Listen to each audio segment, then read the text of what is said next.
자, 오늘은요, 갈라디아서의 말씀을 앞으로 좀 살펴볼 텐데요. 갈라디아서의 말씀을 통해서 여러분 한번 정리를 쭉 해보시면 좋을 것 같아요. 오늘은 첫 시간인데 다른 복음이라는 제목으로 주의 말씀을 함께 나누겠습니다. 사도 바울이 가장 먼저 쓴 편지, 서신서가 있는데 그 서신서가 뭘까요? 갈라디아서예요. 질문이 뻔한데 맞죠? 갈라디아서가 제일 먼저 쓴 편지예요. 근데 갈라디아서는요, 갈라디아에 있는 교회들에게 쓴 편지인데 이 갈라디아는요, 어떤 특정한 지역이나 특정한 어떤 장소가 아니에요. 그냥 갈라디아는요, 소아시아에 있는 불특정의 지역을 가리켜서 갈라디아라고 불렀고, 그 여러 교회를 향하여 쓴 편지가 바로 갈라디아서의 편지입니다. 그리고 이 편지를 쓴 이유가 있어요. 갈라디아 지방에 큰 문제가 생겼는데 그 큰 문제는 바로 복음이 아닌 다른 복음을 전하는 그릇된 가르침이 생기기 시작했어요. 그 그릇된 가르침이 뭐냐? 유대주의자들이 하나님의 복음, 사도 바울이 전한 복음 플러스 하나님의 모세의 율법을 접목시켜서 구원을 받으려면은 율법을 지켜야 된다라고 이야기하는 거짓된 다른 복음을 전함으로 사도 바울이 쓴 편지가 갈라디아서의 내용입니다. 유대주의자들이 전했던 이 복음에는요, 구원을 받는 사람이 딱 두 종류가 있어요. 하나는 유대인들은 구원받는데요. 유대인들. 다르죠? 우리가 알고 있는 것과. 유대인들은 구원받고, 두 번째, 유대인이 아닌 사람들이 구원받으려면 율법을 온전히 지켜야 한다라고 얘기하는 거죠.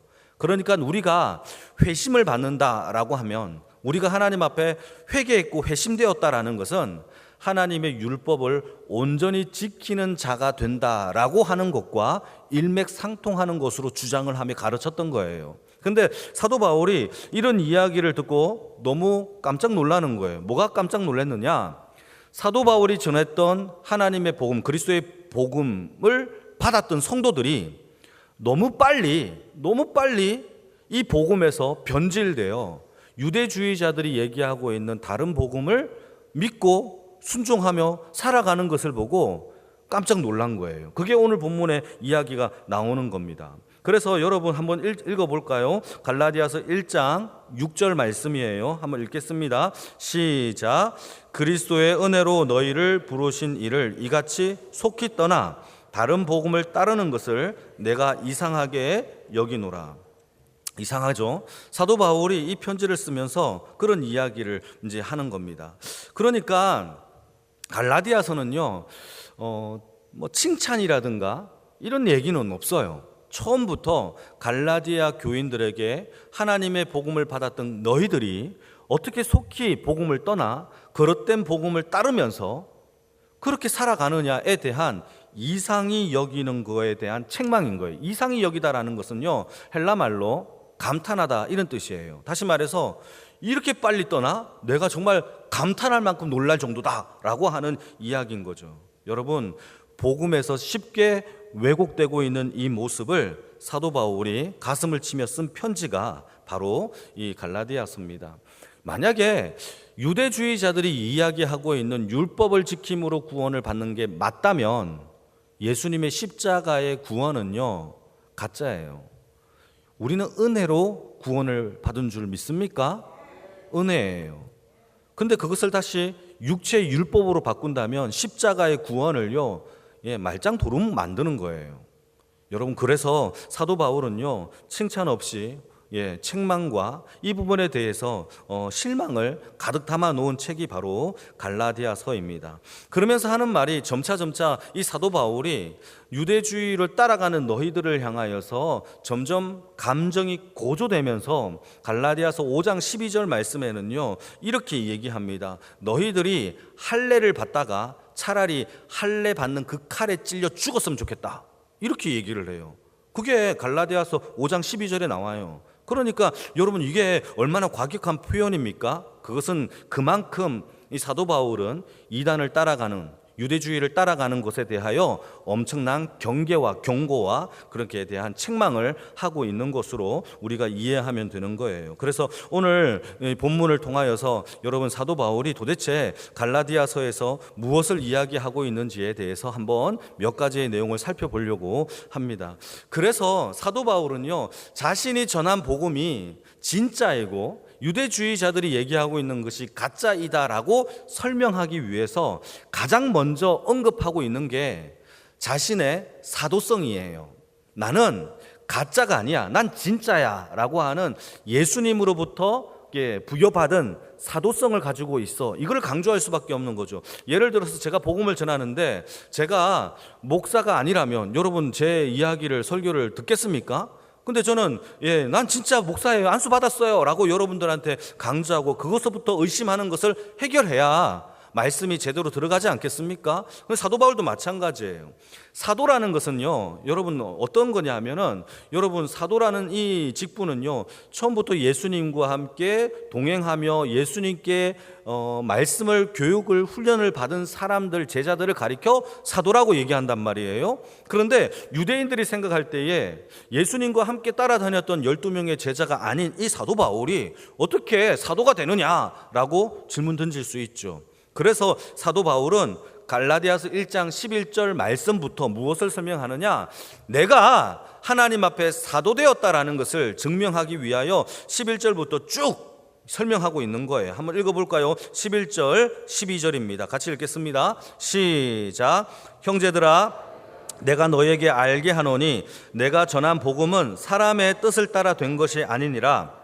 이는 내가 사람에게서 받은 것도 아니요 배운 것도 아니요 오직 예수 그리스도의 계시로 말미암았다라고 얘기하면서 자신은 가짜가 아니야를 설명하는 거예요. 비록 사도 바울은 12명의 제자는 아니었지만 다메섹 도상에서 예수님이 자기를 먼저 찾아와 주셨고 그곳에서 예수님을 만났고 그곳에서 자기를 이방인의 그릇으로, 사도로 부르셨다라는 것을 스스로 변증하고 있습니다. 그러면서 내가 받은 이 복음에 대한 계시는 사람을 통하여 교육받은 게 아니라 예수님이 친히 직접 알려주신 계시 속에서 사람이 아닌 하나님으로부터 왔음을 강조하고 있는 것이 갈라디아서의 이야기예요. 자, 그러면 그 내용이 도대체 어떤 내용이 담겨 있느냐, 하나님이 가르쳐준 복음의 계시가 뭐냐, 같이 한번 읽어볼까요? 2절 3절인데요 같이 한번 읽겠습니다. 시작.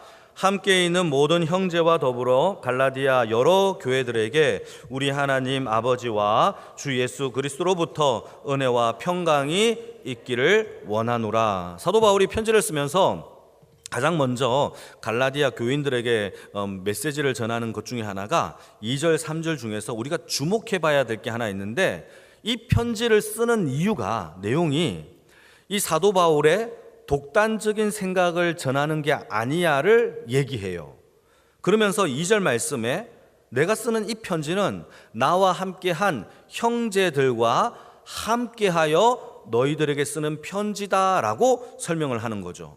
여러분, 이게 중요해요. 사도 바울이 지금 우리에게 제일 먼저 강조하고 있는 것은 무엇이냐면, 교회의 사역과 공동체는요, 혼자 독단적으로 결정하여 따라와 가자 하는 게 아니에요.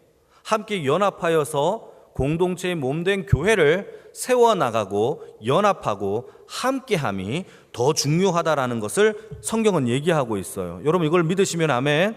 중요한 얘기예요. 교회는요, 혼자 결정하면 안 돼요. 함께 같이 가야 돼요. 같은 말, 같은 마음, 같은 뜻 연합해야 돼요. 그래서 많은 이야기들이 서로 소통되어져야 돼요. 사도 바울은 그걸 얘기하는 겁니다. 교회 사역과 자신의 사역이 결코 분리되지 않음을 얘기해요. 다시, 교회의 사역과 자기의 봉사 사역이 교회와 분리되지 않았어요. 연합되어 있어요. 연결되어 있어요. 이게 중요한 거예요. 끼리끼리가 아니에요. 끼리끼리가 들어와야 돼요. 이게 교회예요. 그래서 교회 공동체 전체가 한 복음으로 하나가 되어서 함께 달려가는 것이 여러분 연합된 교회이고 아버지께서 꿈꾸시는 교회인 줄 믿습니다. 이게 여러분 되게 많이 나와요. 성경에 이런 이야기가 한두 번 나오는 게 아니에요. 여러분, 예수님이 이 교회를 자신의 핏값으로 사신 교회라고 얘기해요. 다시, 교회는요, 예수님의 핏값으로 산 이 교회를 사기 위해서 얼마치를 냈느냐? 자신의 피 전부를 다 쏟아서 생명을 가치를 부어서 산 교회가 교회예요. 이 교회는요, 예수님의 몸된 교회예요. 자, 그러면 이 몸은요, 각 지체들과 각 기관들이 너무 많이 있어요. 손가락도 있고요, 눈도 있고요, 머리카락도 있고요, 발가락도 있고, 발도 있어요. 수많은 기관과 지체가 다 있는데 이 지체가 몸에 붙어 있어야만 몸된 교회가 돼요. 그런데 여러분, 이 각 지체와 여러 가지 기관들이 오직 한 몸을 위하여 일을 해요. 몸을 보호하고 몸을 위하여 일을 하는 거예요. 여러분, 돌멩이가 날아올 때 피하죠? 왜 피합니까? 몸을 보호하기 위하여 손을 막든지 피한단 말이죠. 그 이유가 뭐냐 하면 몸에 붙어있는 각 지체가 몸을 위하여 일을 하는 거예요. 이 몸된 교회의 머리가 누구냐? 예수 그리스도이세요. 그러니까 여러분, 공동체는요, 몸된 한 교회를 위하여 예수의 영광과 기쁨을 위하여 전진해 나가는 것이 바로 교회의 목적인 거예요. 내 사역과 여러분들의 봉사와 교회의 공동체의 유익이 절대로 분리될 수 없어요. 오직 하나님의 영광을 위하여, 기쁨을 위하여 가야 한단 말이죠. 여러분, 그런데 그렇지 않을 때가 되게 많단 말이에요. 그래서 우리는요, 우리가 경계해야 될 게 하나 있어요. 교회를 세워나가는 데 있어서 가장 큰 적은 교회 밖에 있는 게 아니에요. 교회 밖에 있는 것이 아니라 오히려 교회 안에 끼리끼리 나 중심으로 하려고 하는 그러한 내부적인 어떤 문제들이 가장 큰 걸림돌로 교회의 성장과 부흥을 막을 때가 많단 말이에요. 내가 주인공이 아니면 안 하려고 해요. 내가 더욱더 돋보이지 않으면은 사람들을 가까이 가지도 않아요. 여러분, 이것은 문제가 있는 거예요. 여러분, 이것을 조금 더 확장해 보게 되면은 교회 안에도 그럴 수 있지만 이 교회 전체도 마찬가지예요. 각 지역 교회, 각 지교회가 여러 군데가 있어요. 순천에만 여러 개의 교회가 있죠. 이 모든 교회들도 예수 그리스도의 몸된 교회예요. 끼리끼리 자기 교회들만의 자기 교회의 이익만을 따지고 나간다면 세상 사람들이 우리를 향하여 뭐라고 얘기하겠습니까? 아, 또 자기들끼리 싸우네 라고 한단 말이에요. 그래서요, 우리는 신앙을 고백할 때에 교회를 향하여 공교회라고 고백해요. 이 공교회는요, 보편교회예요. 모든 교회가 예수의 몸된 하나의 교회다라고 우리가 고백하는 거예요. 고백은 그렇게 해놓고 끼리끼리로 나의 이익과 유익을 위하여 분리되어 살아간다면 여러분, 그건 문제가 돼요. 여러분, 이것부터 우리 안에 여러분 하나의 교회가 되어 아버지 앞에 연합하여 아버지의 영광을 위하여 살아가는, 아버지의 사랑을 드러내는 교회가 되어지기를 주님의 이름으로 축복합니다. 중요한 얘기예요. 그래서 이 땅에 존재하는 모든 교회는 다 그리스도의 몸된 교회이고 각 지교회가 하나님의 영광을 위하여 살아갈 때에 세상들로부터 아, 너는 참된 교회구나를 인정받을 수 있다라는 것이죠. 사랑하는 성도 여러분, 여러분들은 주의 교회와 영광을 위하여 살아가고 있습니까? 내 개인의 신앙과 나의 기도 제목을 위하여 살아가고 있습니까? 하나님은요, 전자를 원하세요. 그 안에서 영광을 드러내시기를 축복합니다. 그래서 기도할 때에 먼저 그의 나라와 그의 영광이 우선이지 나의 이익을 위해서 먼저가 아니라는 거죠. 여러분, 우리 안에 있는 하나님의 영광을 위하여 연합되기를 주님의 이름으로 축복합니다. 자, 두 번째, 사도 바울이 갈라디아 교인들에게 하는 얘기가 있어요. 여러분, 그 이야기가 뭐냐 하면 4절인데요. 4절 같이 한번 읽어볼까요? 시작. 그리스도께서 하나님 곧 우리 아버지의 뜻을 따라 이 악한 세대에서 우리를 건지시려고 우리 죄를 대속하기 위하여 자기 몸을 주셨으니. 여러분, 여기서 중요한 얘기가 나오는데 그리스도께서 하나님 곧 우리 아버지의 뜻을 따라 이 악한 세대에서 우리를 건지시려고 예수님을 이 땅에 보내셨대요. 자, 여기서 말하고 있는 이 악한 세대가 무엇이냐? 지금 이 땅에 살고 있는 이 세상을 얘기하고 있어요. 여러분, 이 세상이 성경에서는요, 악한 세대라고 얘기해요. 믿으십니까? 안 믿는 사람 너무 많아요. 이 세상이 정말 사모해야 할 세상으로 여기는 사람, 성도들이 너무 많아요. 이 세상에서 내가 뭔가를 해보겠다라고 하는 사람들이 너무 많단 말이에요. 그런데 성경은 그렇게 말하고 있지 않아요. 이 악한 세상에서 우리를 건지기 위하여 예수님이 이 땅에 오셨고 십자가에서 죽으셨대요. 그게 성경의 얘기예요. 여러분, 이 세상은 정말 악한 사악한 일들이 오늘도 내일도 계속 벌어지고 있어요. 외국 사람들은요, 대한민국을 보면서 참 살기 좋은 나라다라고 얘기합니다. 안전한 나라다. 카페에 물건을 놔둬도 훔쳐가지 않는 나라다라고 얘기를 해요. 그런데 여러분, 진짜 우리나라가 정말 안전한 나라입니까? 물어보는 거예요. 안전한 나라일까요? 여러분, 그렇지 않아요. 최근에 순천에도 묻지마 살인이 일어났어요. 여러분, 크고 작은 수많은 범죄들이 일어나요. 무고한 사람들이 죽는 일도 이 땅에 일어나요. 내 주위에서 일어나고 있어요. 여러분, 보편적으로 봤을 때 안전할 수는 있겠지만 그렇지 않아요. 그래서 세상은요, 하나님께서 이 땅을 반드시 심판하겠다라고 성경은 이야기하고 있어요.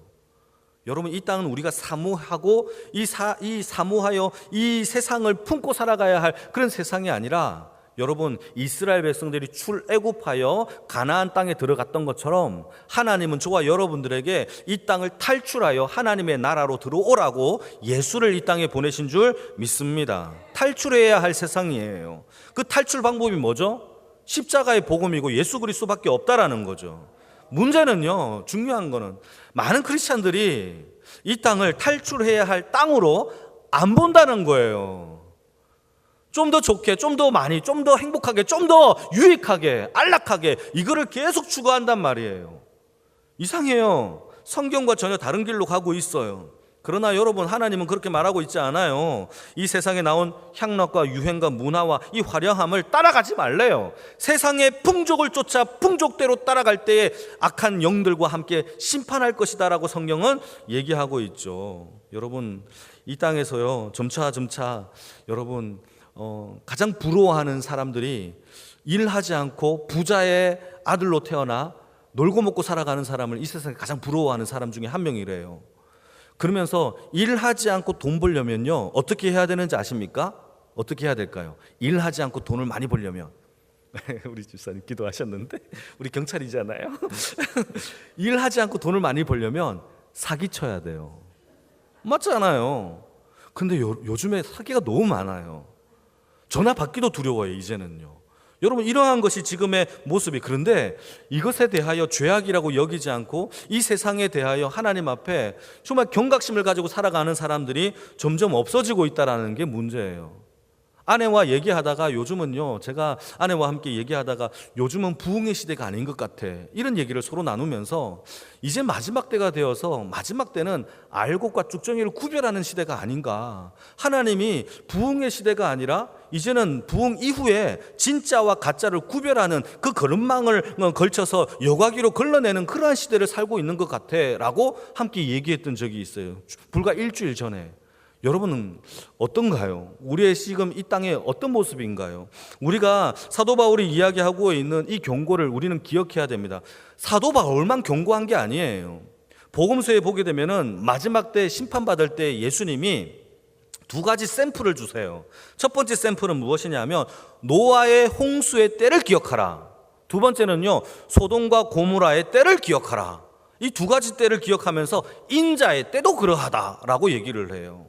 여러분, 노아의 홍수의 때에 많은 사람들이 그들이 가지고 있던 생각, 마인드가 뭐였냐 하면 노아가 홍수가 일어날 것에 대하여 방주를 지을 때에 수많은 사람들이 그 방주를 보면서 노아를 향하여 비웃었어요. 뭐 쓸데없는 짓을 한다, 이렇게 생각을 했단 말이에요. 그리고는 그들이 했던 이야기가 뭐냐 하면 먹고 마시고 시집가고 장가들며 여전히 자기 마음대로 세상 속에서 향락과 즐거움을 누리며 여기가 좋사오니 하며 살아갔단 말이에요. 그러다가 방주의 문이 닫히고 비가 내리기 시작하여 그들이 물에 쓸려 날아갈 때에 여러분, 방주에 들어간 8명 외에는 살아난 자가 한 명도 없다라고 성경은 얘기합니다. 두 번째, 소돔과 고모라의 얘기도 마찬가지예요. 아브라함의 조카 롯이 자기 딸과 이제 결혼할 사위들에게 소돔 땅이 멸망할 거야, 유황불이 떨어질 거야 라고 얘기를 하니까 사위들이 뭐라고 얘기했느냐 하면 비웃었대요. 콧웃음을 썼대요. 비웃었대요. 믿지 않았어요. 그러다가 유황불에 맞아 죽었다라는 것이 성경의 얘기입니다. 자, 여기에서 마지막 때 공통점이 있어요. 공통점이 뭐냐? 조금 전에 이 노아의 홍수와 소돔과 고모라의 똑같은 공통점은 마지막 때에 하나님이 심판할 세상에 대하여 사람들이 안 믿는다라는 거예요. 이 세상을 하나님이 심판한다라는 걸 안 믿어요. 여러분, 세상 사람들도요, 안 믿어요. 어쩌면 여러분들도 안 믿는 사람들도 있을 수 있어요. 반드시 망할 땅입니다. 이 땅은 우리의 몸과 마음과 에너지와 생명을 담아둘 땅이 아니에요. 하나님의 나라를 사모하기를 축복합니다.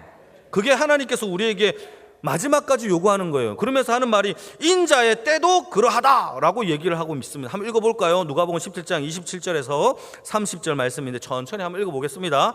시작. 노아가 방주에 들어가던 날까지 사람들이 먹고 마시고 장가들고 시집가더니 홍수가 나서 그들을 다 멸망시켰으며 또 롯의 때와 같으리니 사람들이 먹고 사고 팔고 심고 집을 짓더니 롯이 소돔에서 나가던 날에 하늘로부터 불과 유황이 비오듯 하여 그들을 멸망시켰느니라. 인자가 나타나는 날에도 이와 같대요. 안 믿는데요. 안 믿는데요. 사랑하는 성도 여러분, 여러분 성경에는요 계속 이런 얘기를 하고 있어요. 이 악한 세상으로부터 예수가 구원하기 위하여 이 땅에 오셨다라고. 우리는요, 우리를 구원하여 하나님의 나라로 이미 옮기신 하나님의 나라를 사모하며 살아가야 될 주의 백성임에도 불구하고 여전히 여러분 이 땅을 사모하며 살아가고 있는 여러분 죄의 잔재들이 아직도 넘쳐납니까? 여러분 오늘 말씀을 통하여서 세상이 아니라 주님을 붙잡는 여러분 우리의 생명의 고향이 이전되어지는, 이사되어지는 역사가 일어나기를 축복합니다. 여러분 이 세상을 너무 의지하지 마세요. 반드시 소돔과 고모라가 멸망했던 것처럼 우리 주님이 반드시 이 땅을 심판하겠다라고 예고하고 있는 거예요. 오직 예수만 붙잡고 바른 복음을 붙들고 좋은 교회에서 하나님께 예배하며 살아가는 인생이 되어지기를 축복합니다. 마지막 세 번째는요, 사도 바울이 이들을 향하여 뭐라고 경고를 또 하느냐 하면 7절이에요. 7절 같이 한번 읽어볼까요? 7절 시작. 다른 복음은 없나니 다만 어떤 사람들이 너희를 교란하여 그리스도의 복음을 변하게 하려 함이라. 마지막 때가 되니까 마지막 또 경고하는 거는 다른 복음, 거짓 복음, 이단들이 많이 나타난다라는 거예요. 여러분 이거는 초대교회 때 일어나는 건데 한번 생각해 봅시다. 초대교회가요, 예수님이 돌아가신 지 얼마 안 되는 그 시점에 초대교회라고 해요. 자, 얼마 안 되는, 기독교가 생긴 지 얼마 안 되는 그 시점에, 얼마 안 돼요, 불과 몇 년밖에 안 되는 그 시점에 이단들이 되게 우후죽순처럼 태어났어요. 자, 그렇다면 여러분 지금은 2000년이 지났어요. 자, 그러면은 2000년이 지나면서 이단들은 더 많이 나타났을까요? 더 많이 나타나지 않았을까요? 더 많이 나타났죠. 여러분 불과 얼마 안 되는데도 이단이 나타나서 믿는 자들을 유혹했다면 2000년이 지난 오늘날에는 더 많은 이단들이 날뛰고 우리를 가급적이면 믿는 자들도 구원에서 떨어지고 심판받게 하기 위해서 여러분 혈안이 되어서 달라들고 있는 게 이 시대의 모습입니다. 여러분 이게 경각심을 가져야 돼요. 그래서 초대교회 당시에 거짓복음으로 살아 이게 우리를 유혹했던 것들이 오늘날에도 너무 많아요. 여러분 예수를 믿는 그 구원의 길이 오직 예수의 길밖에 없음을 믿으십니까? 예수밖에 없어요. 오직 예수밖에 없어요. 그런데 여러분, 그러나 세상은 그렇게 말하고 있지 않아요. 한번 잘 들어보세요. 다원주의라는 게 있어요. 다원주의는요 뭐냐 하면은 다원주의는 오직 예수만이 구원을 받는 길이 아니다라고 얘기를 해요. 우리가 한 산이 있어요. 지리산을 오를 때에 지리산을 오르는 길이 몇 가지 길이 있어요? 수십 가지가 있겠죠. 그런데 기독교는요 오직 이 길만이, 예수라는 길만이 구원을 받는다라고 주장한다는 거예요. 다원주의는 그렇게 얘기하고 있지 않죠. 열심히 고행을 하면서 열심히 오르면, 종교의 산을 오르면 누구든지 다 구원을 받을 수 있다라는 거예요. 그런데 다른 길 다 있어요. 종교들이 다 달라요. 그럼에도 불구하고 종교는요, 계속 오르다 보면은 한 지점, 그 구원이라는 그 포인트에서 만나기 때문에 다 구원을 받는다라고 이야기를 하는 게 다원주의예요. 그러면서 기독교를 향하여 하는 말이 있어요. 너희들은 왜 독단적이냐? 왜 너희들 것만 주장하냐? 예수님은 사랑이라는데 왜 너는 사랑이 없냐? 라고 하면서 오히려 우리의 하나님의 복음을 증거하는 자들을 사랑이 없고 또 독단적이며 너희들은 정말 연합할 줄을 모르는 이 연합을 파괴하는 자들이다라고 오히려 우리에게 그렇게 말을 하고 있는 거예요. 여러분, 이거는 우리의 이야기가 아니라 하나님의 말씀을 따라 우리가 그 말씀을 증거함에도 불구하고 다원주의는 그렇게 하지 않고 오히려 성경과 말씀과 기독교와 성도들을 그렇게 매몰차게 독단적인 종교로 몰아가고 있는 거예요. 이게 다원주의입니다. 자, 그런데 이 다원주의가 여기서 끝나느냐? 아니에요. 지금 제2의 다원주의의 내용들이 수많이 등장하고 있어요. 그 중에 대표적인 것이 뭐냐 하면은 동성애의 문제뿐만 아니라 동성 간의 결혼의 문제, 이거를요 다원주의와 똑같은 방법으로 지금 우리에게 접근하고 있어요. 성경은요 이 문제를 죄의 문제라고 얘기해요. 죄의 문제. 이거는 제가 얘기하는 게 아니라 성경이 그걸 증언하고 있다고요. 죄의 문제예요. 그런데 악한 영의 세력들은요 이 죄의 문제를요 교묘하게 바꿉니다. 마치 다원주의가 얘기했던 것처럼 종교의 산을 오르는 것처럼 이들이 하는 이야기는 차별의 문제로 바꿔요. 그리고는 질병의 문제로 바꿔요. 차별의 문제로 바꾸고 질병에 어릴 때부터 태어났는데 성적인 혼란이 일어나서 이건 질병의 문제야 라고 질병의 문제, 차별의 문제. 질병을 가진 사람이니까 이들은 약한 자들이잖아요. 약하니까 보호해야 될 문제이고 보호해야 되니까 인권의 문제다라고 얘기하죠. 그러니까 성경의 하나님의 죄에 대한 문제를 차별의 문제와 인권의 문제와 약한 질병의 문제와 또 약한 자를 보호해야 될 보호해야 될 연약한 자들을 사랑해야 될 문제로 둔갑시켜서 하나님에 대한 독단적인 죄로 규정하는 것에 대하여 너희들은 왜 또 사랑이 없냐라고 이야기하고 있는 것이 지금의 또 문제예요. 여러분, 이거는 동성애와 동성 간의 결혼의 문제이지만 이게 말고 또 다른 제3의 제4의 제5의 수많은 다원주의에 대한 이야기들이 여전히 거론될 수 있는 부분이에요. 여러분, 어째 똑같지 않습니까? 다원주의가 걸어갔던 길. 여러분, 이것만 있습니까? 실제적으로 수많은 이단들이 많아요. 여러분, 그래서 마지막 때 우리가 정신 바짝 차려야 됩니다. 여러분, 자녀를 향한 교육은요 하나님께서 부모에게 맡기셨어요. 너희들은 너희대로 살아가, 이게 아니에요. 오늘 오전에 설교한 것처럼 여러분, 아들을 할례 하지 아니한 것에 대하여 그 아들을 죽이는 게 아니라 부모를 죽여요. 모세를 죽이려고 했어요. 왜죠? 모세가 할례를 행하지 않았기 때문이죠. 이거는 하나님께서 이 부분에 대하여 교육을 부모님이 시키는 것에 대한 성경적인 교육 철학이에요. 우리도 경각심을 가져야 됩니다. 마지막 때에 살아가는 저와 여러분 이 땅을 살아갈 때에 얼마나 많은 이단과 거짓된 복음과 거짓된 여러 가지 방식으로 인권의 문제와 여러 가지 성경과 대치되는 것들이 얼마나 많은지 모르겠습니다. 이때에 저와 여러분들이 정신을 바짝 차리고 마지막 때에 진리를 고수하며 하나님의 말씀을 변증할 수 있는 능력이 저와 여러분들에게 있으므로 하나님을 기쁘시게 해드리는 주의 백성이 다 되기를 주님의 이름으로 축복합니다. 정말 중요한 얘기죠. 여러분, 그래서 갈라디아서는요 처음부터 사도 바울이 칭찬이나 좋은 이야기가 아니에요. 마지막 때를 살아가는 변질되고 변절되는 그러한 세상 속에서 우리가 어떻게 살아가야 되는지에 대한 세 가지의 메시지를 통하여 저와 여러분들이 마지막 때에 세상에 미혹당하지 아니하고 오직 하나님 안에서 깨어있는 주의 백성의 성도들이 다 되어지기를 주님의 이름으로 축복합니다. 아멘. 같이 한번